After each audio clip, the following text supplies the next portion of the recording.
What up, world? Established Rich coming right back at you. Listen, every time we think the story about Sean Combs can't get any deeper, something else happens. And this time, it's not a court case, it's not an interview, it's not an allegation. We talking about his life being put on the line behind them walls. People close to Diddy been the victim of violence behind bars. So there was an incident that we first learned about 2 weeks ago during Diddy's sentencing hearing, and he said, I was sleeping in my bed in the prison. It's a federal detention facility in Brooklyn called MDC Brooklyn, and there are federal inmates who are in many cases waiting for their trial as well.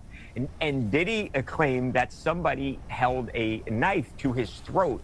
He woke up and this guy basically had him, and he had the knife, and Diddy was at this person's mercy. Now, it's unclear what exactly happened from there. Was there a guard that came in? Did Diddy somehow fight this person off? Well, it seems unlikely that happened.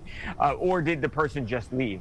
Bottom line, this guy, at least according to people close to Diddy and Diddy himself, could have hurt him badly or even taken his life. According to reports, a fellow inmate snuck into his cell at the Metropolitan Detention Center in Brooklyn and put a knife to his throat. Yeah, you heard me right. The man woke up staring death dead in the eyes. Now, Diddy's friend Charlie, he came out and said it straight. He woke up with a knife to his throat. And whether he fought him off or the guard stepped in, the point is, it happened. And that's enough to shake anybody, no matter how tough you claim to be. But here's where this gets deeper. Because his friend also said if that guy wanted to harm him, he would have. And that one line tells you everything you need to know about prison life. Intimidation, fear, and power. A message that says next time, you won't be so lucky. Diddy's team is now trying to get him moved to Fort Dix, a low security facility in New Jersey where he can enter drug rehab. They say it's safer. But in this world, safe is a relative word. See, when you a celebrity behind bars, you ain't just fighting time. You fighting human nature, jealousy, fame, pride. Some people in there see you as a target, not a person. Let's not forget, Diddy ain't the first celebrity to face drama behind bars. You remember Tory Lanez? He was assaulted in prison and almost lost his life.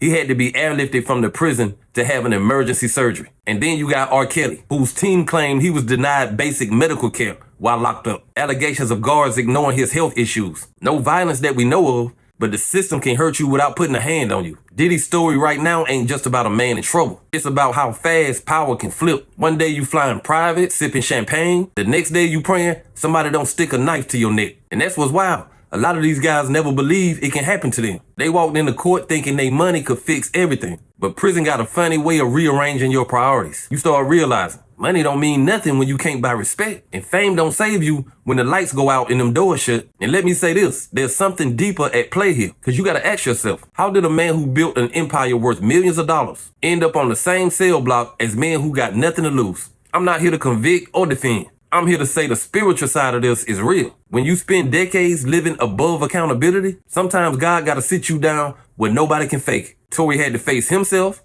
R. Kelly has to face himself, and now it's Diddy's turn to look in that mirror with no cameras around. The glitz and glamour of Hollywood can make you forget that you still human. You still bleed, you still hurt, and sometimes you still pay. If this knife story is true, that's a wake-up call, because it means the price of fame just hit a new level. A level where status ain't armor, it's a target. Everybody in there got something to prove. And Diddy, whether he deserves it or not, is the biggest trophy on the tip. And that's why his lawyers are begging to get him out of Brooklyn. But even if they move him, that danger don't go away. It just changes zip codes. You can't outrun karma. You can only face it. And that's what we watching right now. Everybody he hurt and every choice he made when he felt he was untouchable. So when I read that line, he woke up with a knife to his throat, I didn't just see danger. I seen symbolism. Because sometimes life puts the blade right next to your neck to make you appreciate breathing. And if he makes it out of this, it won't be about the music, the money, or the Maybachs. It'll be about redemption. It'll be about whether or not a man who lived above everybody else can learn what it means to live among them.